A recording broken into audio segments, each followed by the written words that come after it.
Good evening. Tonight we celebrate Visible Inc.'s 15th anniversary with our annual performance of works by MSK patients and caregivers. While we look forward to returning to a live show next year, we have continued to turn our patient stories into short films. The pieces you'll see tonight are based on essays, memoir, poetry, fiction, a short play, and original songs. They are performed by actors, singers, dancers, and musicians from film, television, and Broadway. The writing can be in any form, on any subject, and need not be related to the experience of illness.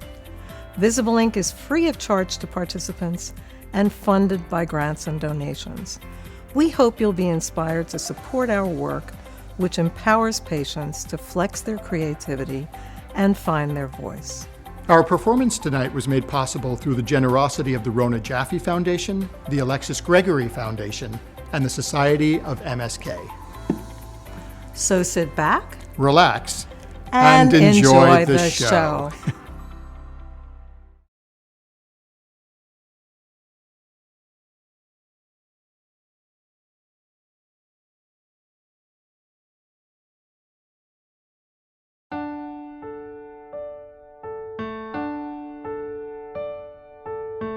Indulge in joyful moments, what she said to me. The gift of mentality I would be. My voice on paper stale, my cursive still the same. I began by writing letters, signed each one with my name. My mentor there to guide me, matched by fate and choice. She gave me time and wisdom, inspiring my voice. The journey so daunting, my mind flooded with fears. My mentor's words a healing potion, thoughtful and sincere. Make your ink visible, heal your hurting heart. Your thoughts, your words on paper, that's all you need to start. One writing rule, crisp and clear, whatever you want it to be. No more, no less than what you choose. Be joyful and carefree. Thank you, Judith Calvin, your idea became my treasure. You gave me Visible Ink, its impact forever. Gratitude for this gift, a mantle now, my friend. Cancer and COVID shook my world, right and helped me mend. Indulge in joyful moments, what she said to me. She said to me, make your ink visible, set your worries free.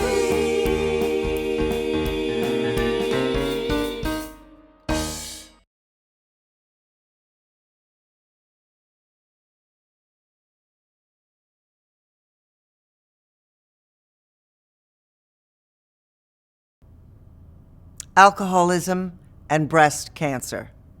It's two diseases not usually associated with hope. Add the words metastatic breast cancer to the mix and it's downright terrifying. Yet, here I am, dealing with both. While it might not look like it on paper, I am one lucky woman. The decision to quit drinking was made on July 15th, 2001. I did not like the person I was when I drank, so I went to an AA meeting.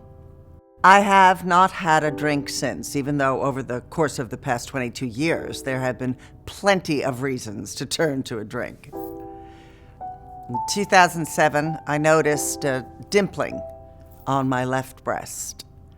The mammography was clear, yet I knew something was wrong and pushed for more tests.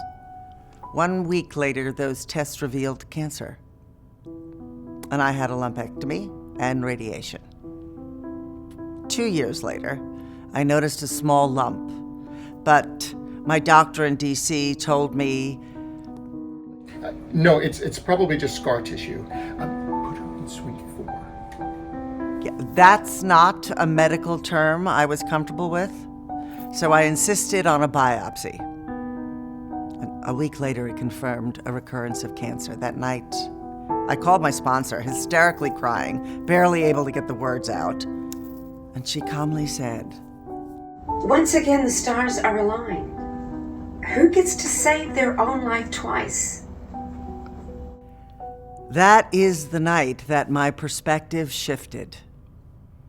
10 days later, I was being wheeled into surgery for a double mastectomy. Last November, a random CT scan revealed that the breast cancer had returned, and it was in my bones, my lung, and my brain. Well, at first I was in shock and disbelief, but slowly an internal shift took place. I realized that this was not my first rodeo with a progressive and incurable disease. For over 20 years, I had been doing my best to live one day at a time. Something deep inside knew that the same principles that served as the foundation to my sobriety could be applied to the metastatic cancer. While neither one will be cured, the lessons that I have learned in recovery have been instrumental in dealing with this diagnosis. One of the most important has been the adoption of a positive perspective and finding reasons to be grateful no matter what. It's not what is happening, but how I respond to it. Another benefit of a cancer diagnosis is the opportunity to experience just how precious life is and how deeply I am loved. Family and friends have come out of the woodwork and surrounded me. I also get the chance to let others know how much I love them. When I quit drinking, I thought my life was over. Little did I know it would transform my life. Living one day at a time and having hope have connected me to my soul, where my peace and calm reside, and I know it will be instrumental in dealing with my latest challenge. Hello, I'm Akwasi. My piece, The Shadow, will be performed by actor Kevin Craig West, with singing by Broadway's Julius Thomas III.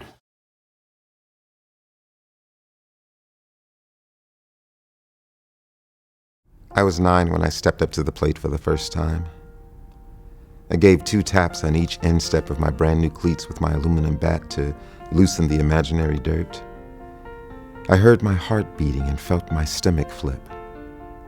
Nervous was a word that only halfway described what my body was screaming.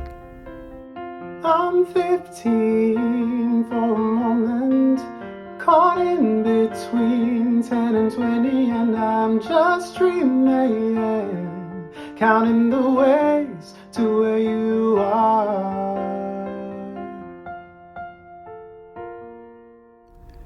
I knew she was beautiful, but I didn't know that same person could look more beautiful. My jaw dropped when she opened her apartment door. Next to her, my suit felt like I was wearing jeans and a stretched-out t-shirt. Never had I seen her look so astonishingly gorgeous. Her gown, her hair, her eyes, her smile, all ramped up my nervousness on that prom date night. I'm 22 for a moment, and she feels better than ever, and we're on fire, making our way back from Mars. It was 40% of my grade. There was no way I could avoid standing in front of the whole class presenting my thoughts on the bridge of San Luis Rey. The classic bodily mutations overtook me. Nausea, thirst, sweat, hyperventilation. I was nervous. I mean, really nervous.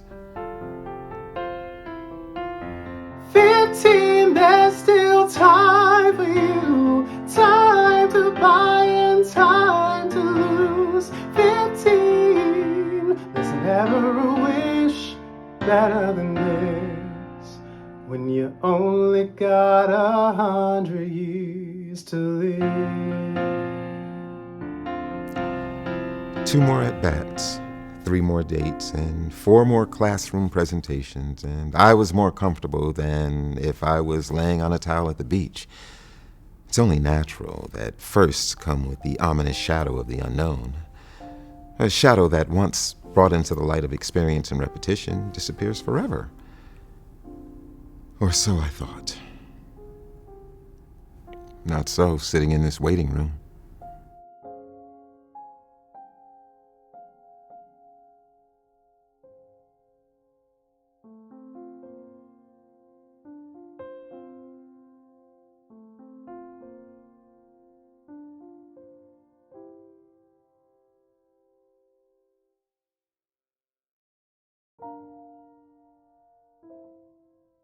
Seven MRIs later, and I'm still as nervous and anxious, worried, hopeful, and prayerful as I was the first time.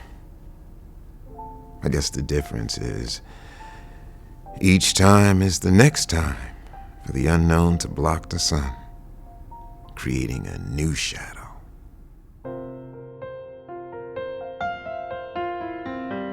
Half time goes by, suddenly you're wise. Another blink of an eye, 67 is gone. The sun is getting high, and we're moving on.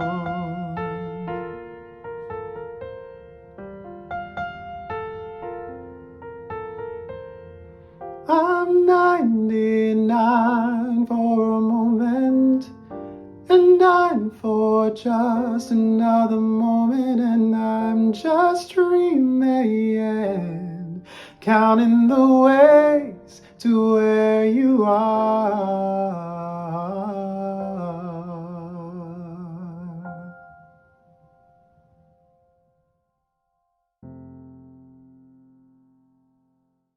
Hello, my name is Jadranka Versalovic-Carevic, and my story, Hard Times Require Furious Dancing, is being performed by Broadway's Christine Yancey and Matthew Stephens. Ballroom competitions begin very early in the morning. You are unable to sleep the night before. You get up at 4 or 5, looking for the room where the makeup artists have set up shop. Once you are heavily powdered, and those long false eyelashes get glued to your eyelids, and your lips are so red you wouldn't normally wear them in your wildest dreams, and your hair is done, and you've got your low bun or high bun or swan or whatever it's called, but it's always gorgeous. You wander back to your room.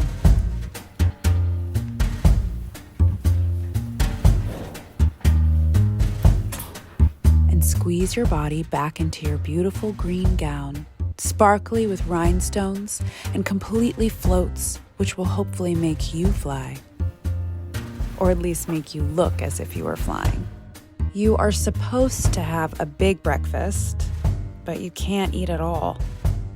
After taking the elevator down to the ballroom, freezing and beautifully set up with fabric-covered chairs and flower arrangements on the tables, you see your teacher with whom you'll dance.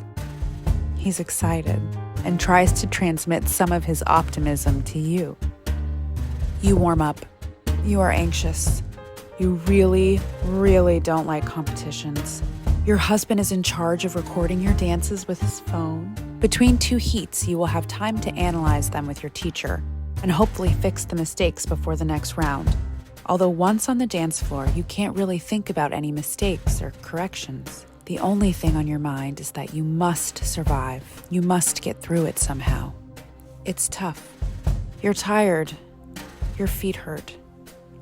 You dance one dance after another, 5 of them in a row, and then you are in the semifinals. And you dance some more. And then again, you are in the final. You dance and you hear your name called out and you are given a handshake and your name is called out again and you're winning or not winning but placing 2nd or 3rd or whatever. And you are happy, but it's not over. 5 more dances to go. The semifinals, the final, and then all over again. It never ends. It will never end. You forget pretty much everything your teacher told you to do or not to do, and you just dance the best you can. Sometimes good, sometimes bad. You mess up a step here and there, or not. You have a good day, and the only thing you can think about is that you must survive. You must somehow get through it all. The tiredness, the pain. You must get up and smile and go out there on that floor again and pretend nothing has happened, and you can do it. Because what else is there left to do?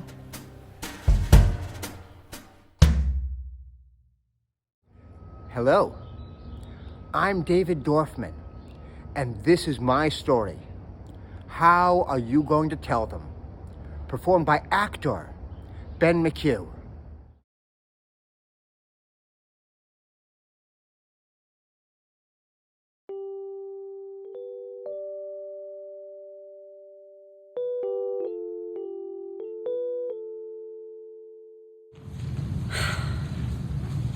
Well, how are you going to tell them? I had no answer. The question haunted me. They're autistic.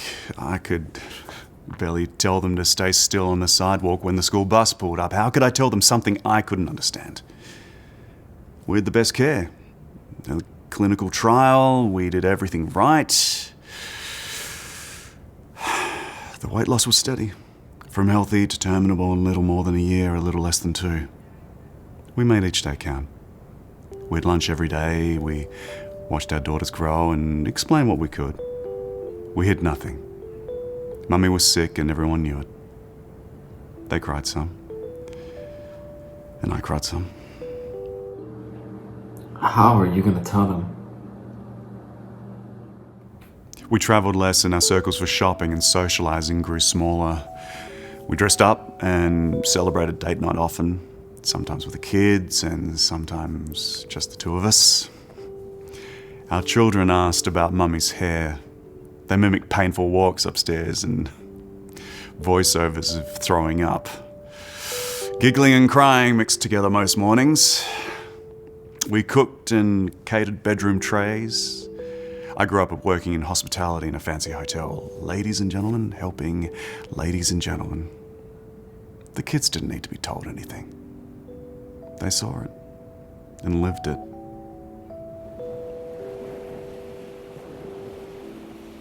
We'd go to the beach and Mummy would sleep more the second summer than the first. We bought a minivan to make sleeping at the beach easy, and with the tech and the devices, we would stay in the van sometimes. Stay together. Everything together. That was our mantra. As more help and medical equipment arrived, we all moved into the downstairs bedroom. How are you going to tell them? At night, we listened to laboured breathing. We were together. We brought meals to the bedroom and changed the rules. Sometimes we ate on the floor, like when we lived in the eastern half of the world. When there wasn't anything more to do, the kids and I moved our bedding to the living room. My oldest led the way. We slept on the floor together for a while. They went in and out and checked. The eldest first guarded the door and then brought her little sister in. They came back to be with me. How was I going to tell them?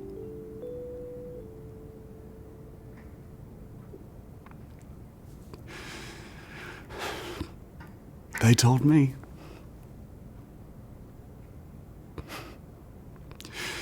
We called and the nurse came and the little one put on the stethoscope. Touched her mum's face. Her big sister watched. The nurse helped and signed the paperwork. The man came to take the body and they watched. They told me what was happening. Some days later we were at the crematorium and through the viewing glass we saw the box at the end of the conveyor belt leading to the oven. My little one went through the industrial door and I followed and was shocked by the heat. The little one pointed at the box and said, "Mummy's in the box." She could feel the heat. She didn't need to be told. The rest of the family retreated as the men in the heat gear waved us back. The little one had told me by bringing me there. Moving forward, the question doesn't haunt me. Each day they are telling me what happened and what to do. The laundry and the dishes.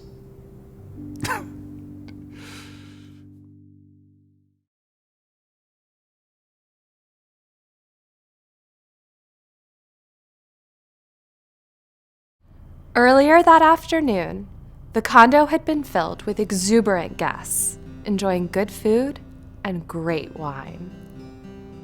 Keith had decided to throw a small lunch in honor of my visit, which had coincided with my birthday.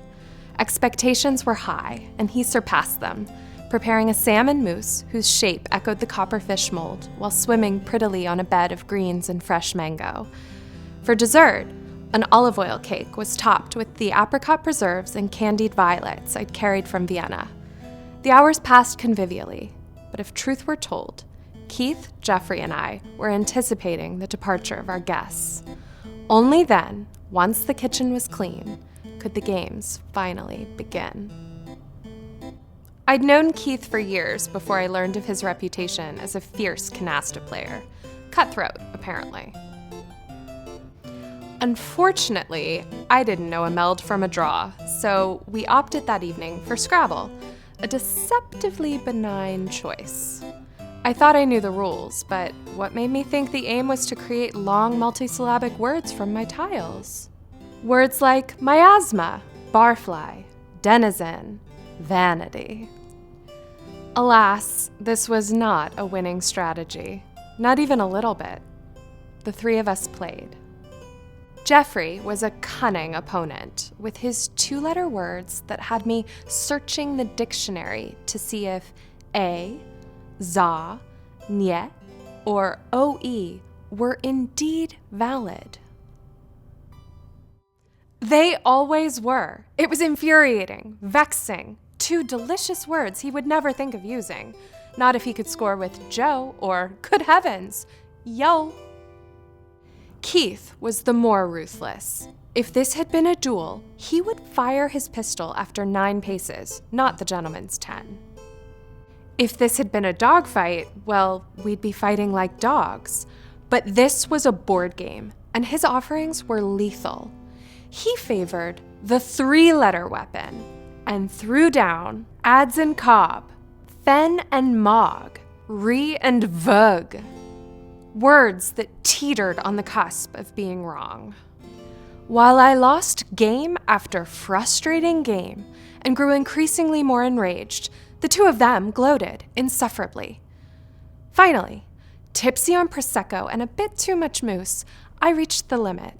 My vocabularic pride at stake, I stood up, glared at them, and petulantly announced, "I have cancer!" As if that piece of old news alone should have been enough to grant me a win. But Keith, sympathy be damned, shot back. Well, I've had 3. It may have been his indignantly innocent face, or the absurdity of using our illnesses as competitive chips. But we fell apart laughing. We laughed and laughed until we were limp and required more cake. Afterwards, Jeffrey suggested, Maybe we should play Monopoly? it's a game delightfully lacking in ambiguity. A hotel will always beat a house. Unless I'm mistaken about those rules too.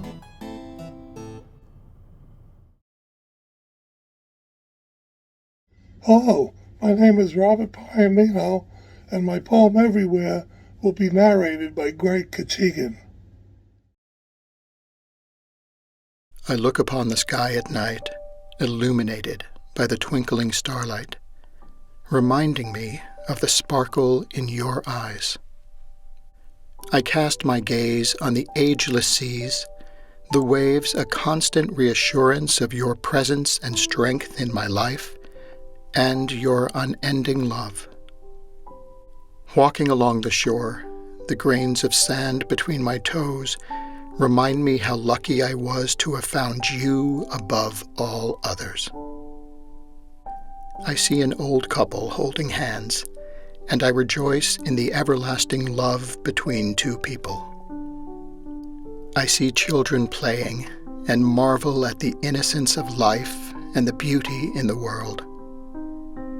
I witness a butterfly dancing amongst the petals, deciding upon which is the right one to land upon, though all seem alike, one no different than another.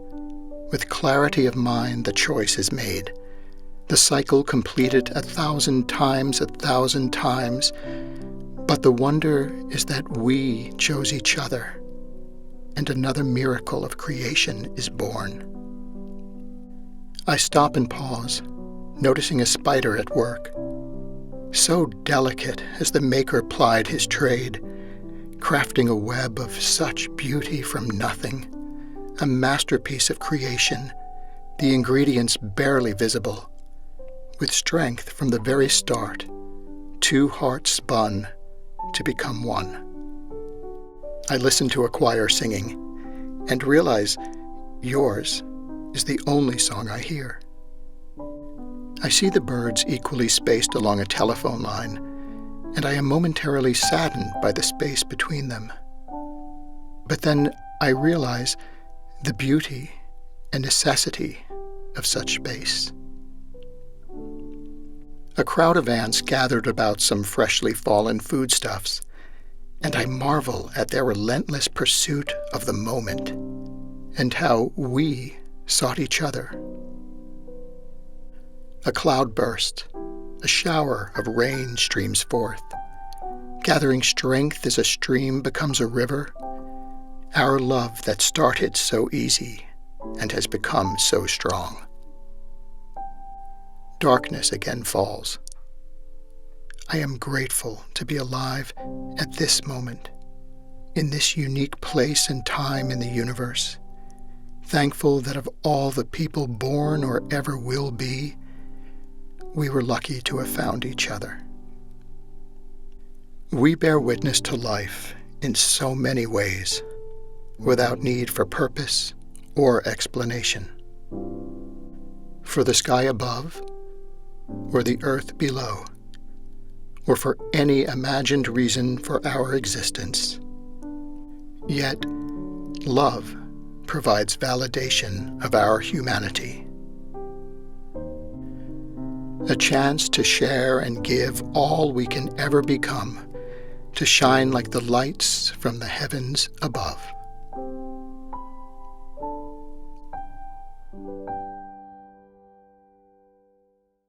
Hi, my name is Catherine Porter. My song, Voices of Angels, is being performed by the talented Shannon Rugani, Devin Elaw, Javier Ignacio, and Bart Mather.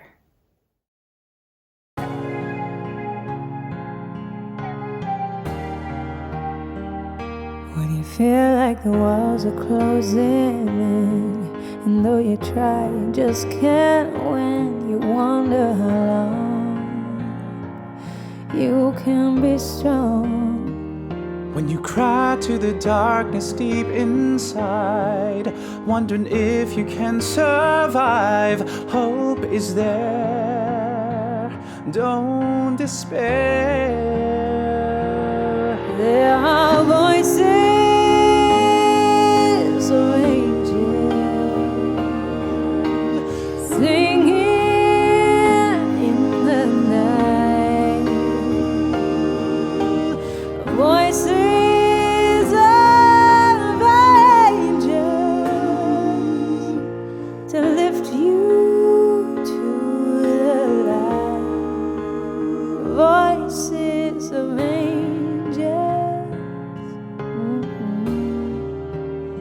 voices of angels. When you feel like you can't take one more step, the road is rough ahead, and yet you're not alone. You're not alone. You'll find your way home. Take a breath and just believe, 'cause faith is all you need.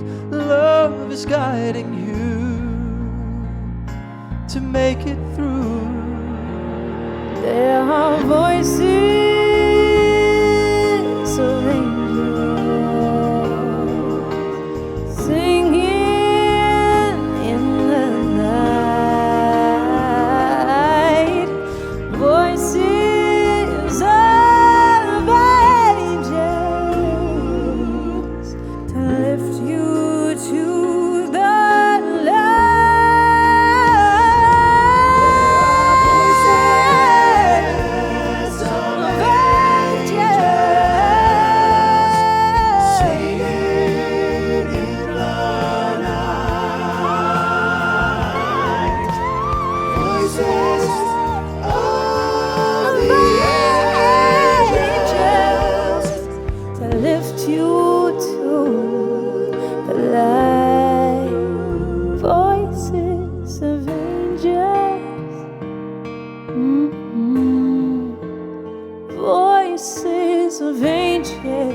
when you feel like the walls are closing in.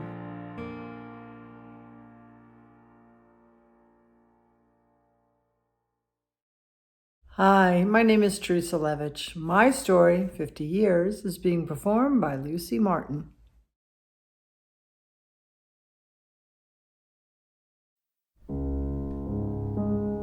The ridges of his fingerprint brushed tenderly across the skin of her pale cheek, like a hummingbird tongue seeking the nectar of her essence. Her breath was now shallow. He thought of her beauty and strength as she slept. Thoughts rushed past the eddies of her cancer to motherhood, all the way back to the clear glacier pools of their youth. It was a wonder they had remained married and in love for all 50 years. They were so incredibly different. His family was small, Jewish, and lived in the city. Her family was large, Catholic, and lived in the country with horses and chickens. They initially met when they were sophomoric, yet past the age of parents interfering.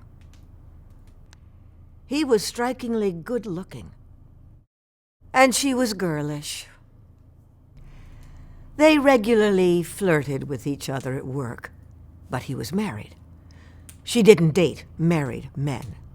Oh, not because she considered it immoral, but because she was greedy.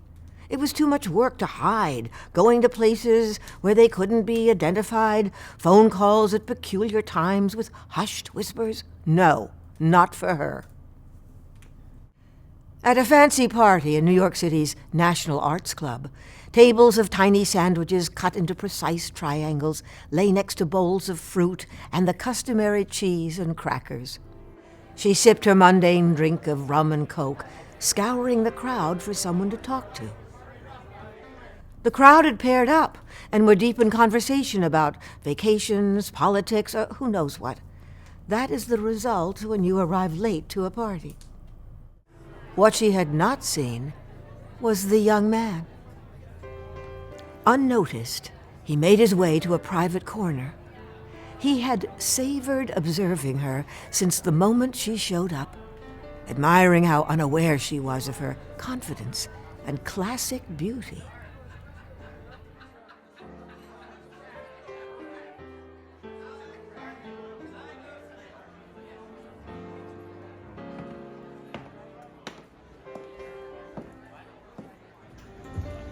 No work today, but you still make it to the party? I'm signing my divorce papers.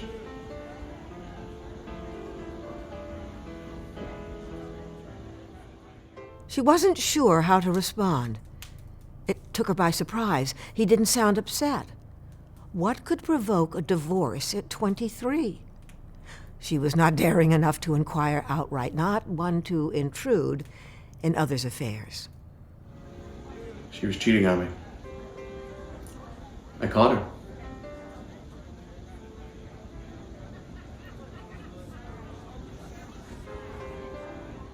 She asked only open-ended questions, trying to conceal her delight at his misfortune. They went home together that night, compatible in every way. From that day forward, they remained together through the trials of marriage with very different perspectives. That made life interesting. Now she was dying. At the age where the young respectably say she lived a good life. He knew he would follow her soon enough.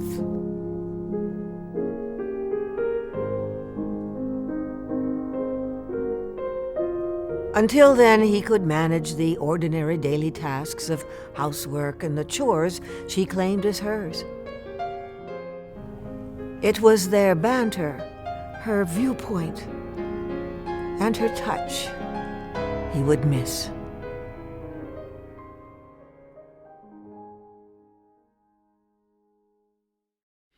Hello, my name is Peter Leving.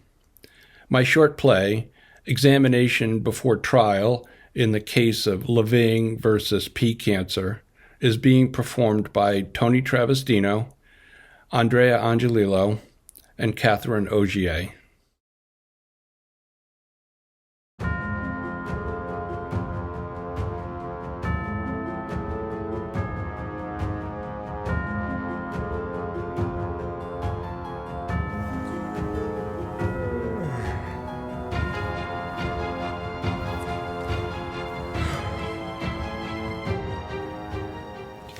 Please state your name for the record.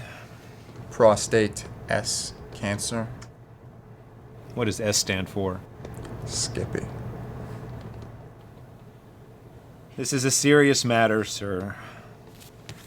Please raise your right hand and swear to tell the truth. Seriously? I'm not doing that. I must warn you that everything you say here is under penalty of perjury. Come at me, bro.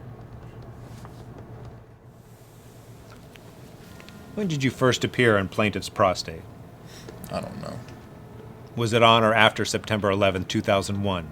I was just a glint in my daddy's eye back then.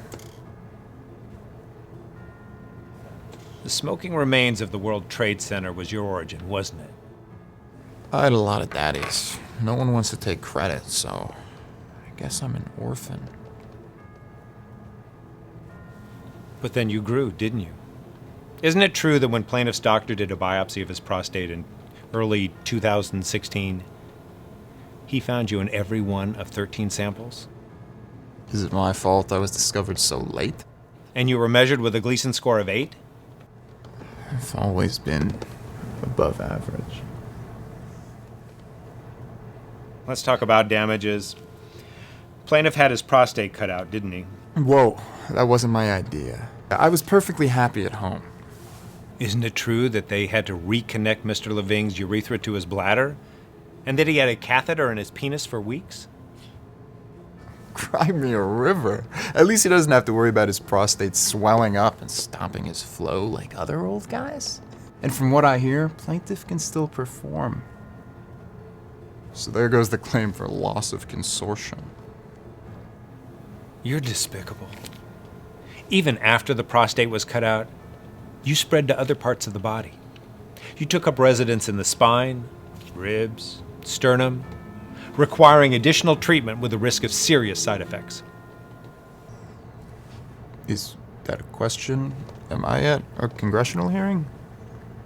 Plaintiff had to undergo radiation therapy, didn't he? Yes. And hormone therapy, suppressing his testosterone? Yeah, I get sleepy and lazy when I don't get enough testosterone. And then Mr. Levine had to go to Germany for lutetium treatments. Why do you keep saying Mr. Levine? It's you. I'm your prostate cancer. I'm your cells mutated. I don't know why you want me gone so bad. Because you're killing us. Why did you destroy my prostate and spread to my bones? Well, it's like humans destroying the Earth, isn't it? What's left but to go to other planets? I'm not interested in your philosophical musings. Where are you now? I'm not telling.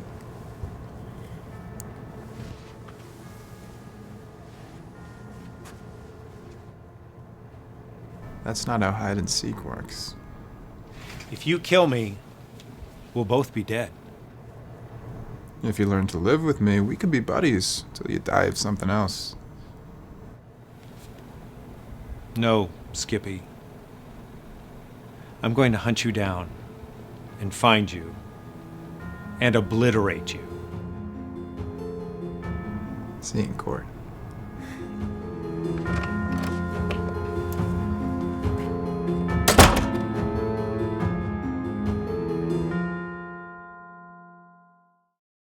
Hello, my name is Abigail Jefferson. My story, Remembering Imani, is being narrated by Susan Spain.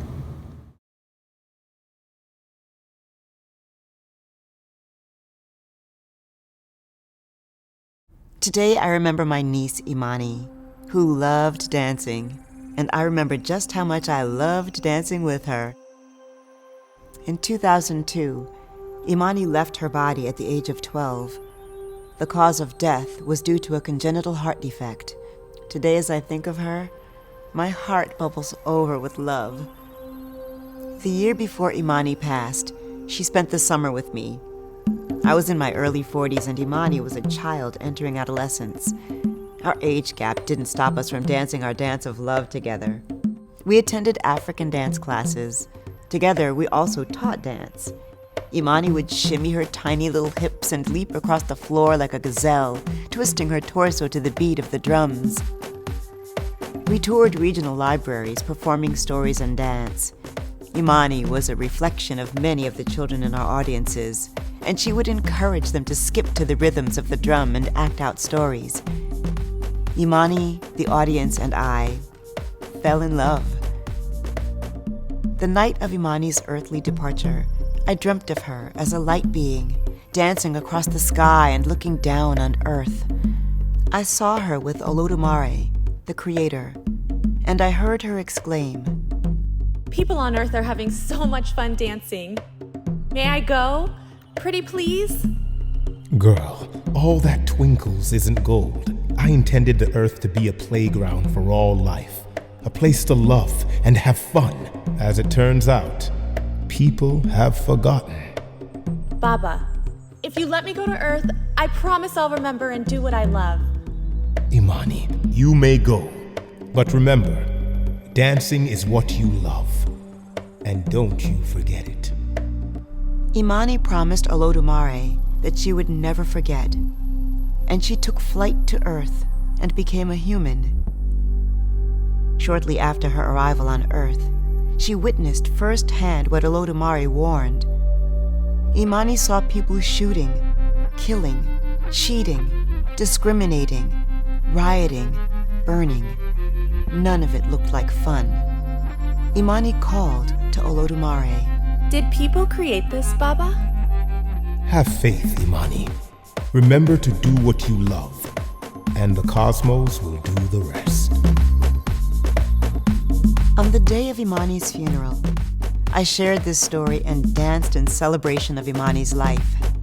I realized then and now that even though Imani left this dimension and her physical form, she has not left me.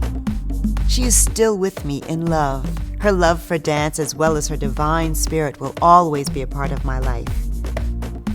Now when I think of Imani, I see her in my mind's eye, with her two black fuzzy braids dangling alongside her cinnamon brown face.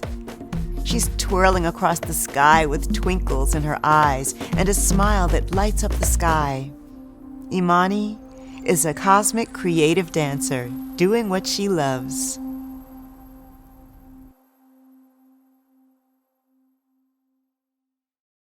Hello, I'm Sharon Bryant, and my poem, Itemizing Prevention, is being performed by the actress Karen Wexler. 44 pap smears, 20 mammograms, 15 vaginal ultrasounds, 12 breast ultrasounds, 5 breast revisions, 4 diagnostic mammograms, 1 amniocentesis, 1 needle biopsy, 1 mastectomy, to become a cancer survivor. Hello, my name is Bobby Score. My story, Ramps, is being performed by Tony-nominated actor Robert Cuccioli. It was a hot summer day. The subway ride to 161st Street in the Bronx was long and hot. No air conditioning in those days. I was 8 years old and on my way to Yankee Stadium with my dad for the first time. We sat on the faux wicker seats, and as we rode in silence, the car began to fill up with baseball fans of all shapes and sizes and ages, each one a Yankee fan. The year was 1961, and I was a Yankee fan as well. But not that day. That day, I was a Chicago White Sox fan. Why? Because my cousin was starting pitcher for the Sox. Herb Score was a southpaw, destined for the Hall of Fame in Cooperstown, until an on-field accident derailed his career. But that's a story for a different day. This day, as we emerged from the subway with throngs of fans, I gripped onto my father's hand with a sense of fear. At first sight of the majestic stadium, my fear was replaced by awe. As we strode up the concrete ramps to our seats, a coolness enveloped me until our final entrance on the upward ramp. And then I felt like I was flying, lifted off my feet by the greenest baseball field I had ever seen. And I knew I was home. The uniformed usher showed us to our seats, polished them off using a furry mitt with a flourish, as my dad surreptitiously slipped him a $1 tip. My anticipation grew and grew. Listening to the noise of the crowd, the "Beer here" shouts of the vendors, and hearing that godlike voice of the stadium announcer, Bob Shepard. Good afternoon, ladies and gentlemen. Welcome to Yankee Stadium. A voice that still rings in my memory today. When the players sprinted on the grass having a catch to warm up, it all overwhelmed me with a quiet joy. I sat, I looked, I listened. And when the Yankees took the field, I cried, not knowing why. My dad was worried. I calmed down. Years later, I thought it was simply because of the sheer beauty of the day. Something an 8-year-old boy from a small town could not put into words. But to this day, I remember it all in vivid detail. And even though the Yanks beat the Sox, my cousin Herb pitched a good game. And as we exited down the ramps and back to Long Island, I knew I would be back. Many, many times.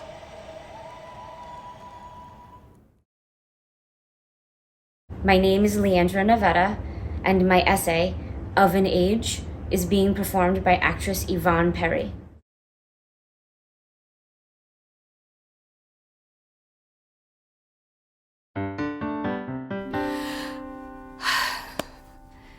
I still have boobs, albeit with a little less filling and a little more sag.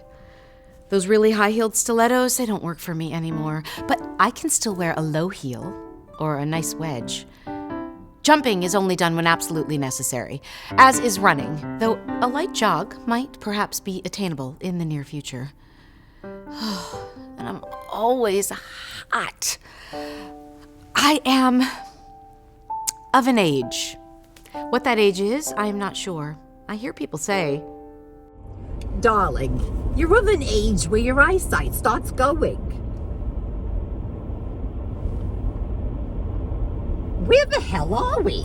I have no idea. One definition I found on the internet states that it means, You have reached an age where certain things typically happen. It does not say what those things are. Apparently, I am at an age where the print on my phone has become smaller, and the only remedy is holding it at arm's length. Apparently, I'm also at an age where it is harder to drive at night. In my opinion, the lighting must have been better 20 years ago. I've also reached an age where my hair dye only lasts 2 weeks and it turns my hair this weird silver color. Oh, and for some reason, that one bottle of body lotion I used has multiplied 5-fold and now includes face, neck, and eyes. And my friend died. A heart attack, they said. Well, he was of a certain age.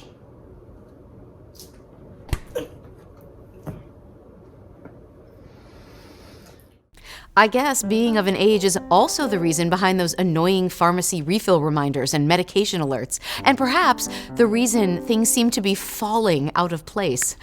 Like my butt, thighs, and skin in general. We can't let ourselves be upset by this phase of our lives. Like the saying goes, it is a privilege denied to many. I like to think of it not so much as an aging process, but as an adjustment to my bodily changes. Though in all honesty, I can't tell if those creams are working. Things seem to still be falling more and more every day.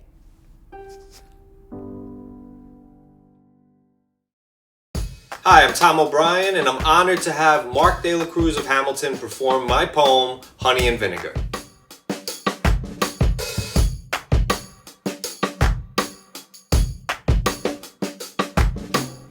True story. Really wish it wasn't. No words can ever do you justice. Jumps right in, no getting caught on a fence. Tyrion Lannister kind of love, short and intense. Thought Hallmark was a gimmick, so they figured you out. I just wanted the type of shit they write love songs about. Thought she was better, over the hump. But every appointment, doctors finding new lumps. Summer kayaking over rapids like bumps. By winter 32, with a walker she can't even jump. Hard to watch through the tears and harder to cope. Still you rise, just words getting caught in my throat. Optimistic but realistic, in lies there lives hope. Life is funny sometimes, but I don't get the joke. I would trade places. Well, not really, but it's nice to say. And it's hard to say I love you in a nicer way. Moved from New York to Cincinnati right away. With so much pushback, hard to stay. I'm an outsider, that's so scary, leave. Worried I want money from her lawsuit? Please. Suspicious I could love someone with a terminal disease. Mom married a rich kid with MS, younger than me. Dad begging for a truck, promising rides, but would rather get drunk than be there when you sign. Dangling your settlement like a carrot in front of your eyes. Hanging up, I'm watching you cry.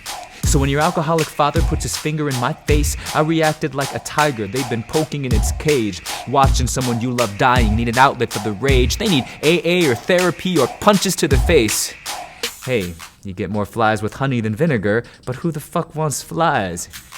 Adults gossiping like high school, pretty little lies. All you beneficiaries scared of how she'll split pies. Bunch of demons sewing angel wings onto their spines. You try and be helpful, but everybody dislikes you, and you don't understand why they're acting so spiteful.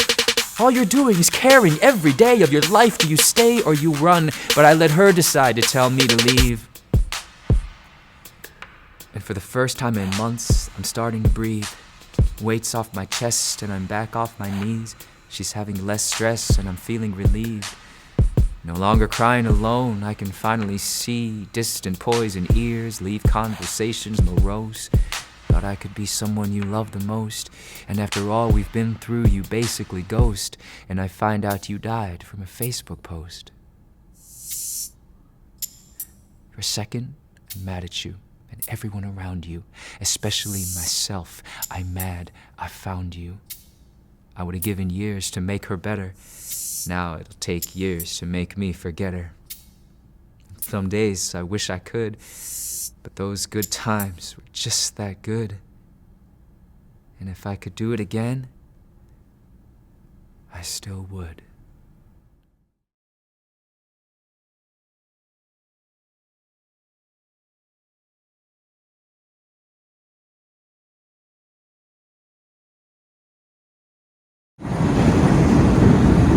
Subway trains on the urban island carry the tired, the ambitious, the lovers, the joyous, and the lonely, connecting the dots from buildings through passageways, veins carrying city life to its heart. The passengers that travel these trains to work, shops, music lessons, from interviews, meetings with friends, and family gatherings, are plasma-rich, oxygenated lifeblood pumping through these vessels. Within these buildings, native New Yorkers, and transplants alike, daily and nightly hustle, offering their best to the competitive town. Financial traders, journalists, writers, musicians, artists, lawyers, and real estate moguls vie to make their claim on this tiny spot that influences the world. New York, New York, I wanna wake up in a city that never sleeps and find I'm a number one, top of the list, king of the hill, a number one. These little town blues are melting away. I'm gonna make a brand new start of it in old New York. If I can make it there, I'll make it anywhere. Some do, and others, unable to make the cut, are sent home. It's survival of the fittest on this grid of only 15 avenues and 214 streets. Each daily grind is a fight for a life in Manhattan. On the Upper East Side lies a subset of these buildings wherein locals and pilgrims also fight for their lives, aided by the expertise of physicians and nurses, oncologists and neurologists, thoracic specialists, and breast surgeons. These are not Broadway or Metropolitan Opera auditions. No. Here, patients endeavor to add years to their existence. Medical practitioners hustle day after day in the hard-fought practice of medical humanity to hand back a mother to her family, several tumors lighter and many years richer. Memorial Sloan Kettering is integrated into the city as much as Grand Central Station, the Met, Katz's Delicatessen, pretzel vendors, and Yankee Stadium. The pulsating efforts in these hospital buildings throb the same energy vibrating throughout the city.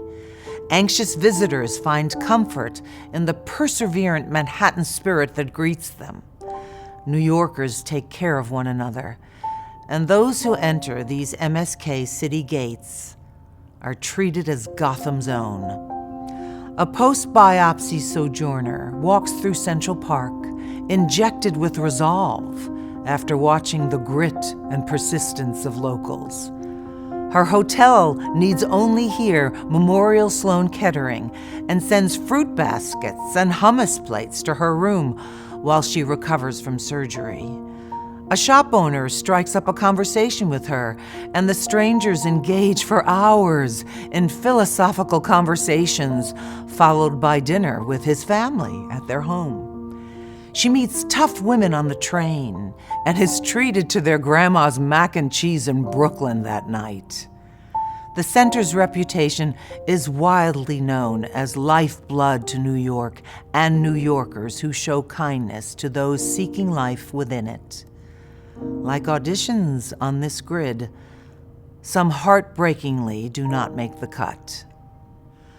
An all too young, treasured husband, loving father, and surgeon himself was called off stage at MSKCC. Inoperable tumors without breakthrough medicine yet to help. 20 years later, his daughter finds her miracle in the same buildings. She prays that those who do not find life in these buildings will be granted life in the only city better than New York, the most northern city, where even New Yorkers can rest from their labors.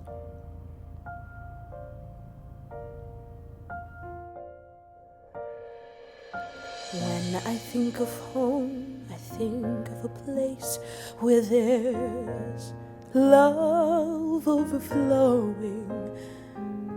I wish I was home, I wish I was back there with the things I've been knowing. Wind that makes the tall trees bend into leaning. Suddenly the snowflakes that fall have a meaning, sprinkling the sea. Makes it all clean. maybe there's a chance for me to go back now that I have some direction. It would sure be nice to be back home where there's love and affection. And maybe I can convince time to slow up, giving me enough time in my life to grow up. Time, be my friend. Let me start again. Suddenly my world's gone and changed its face, but I still know where I'm going. I've had my mind spun around in space, and yet I've watched it growing. Oh, if you're listening, God, please don't make it hard. If we should believe the things that we see, tell us, should we run away? Should we try and stay?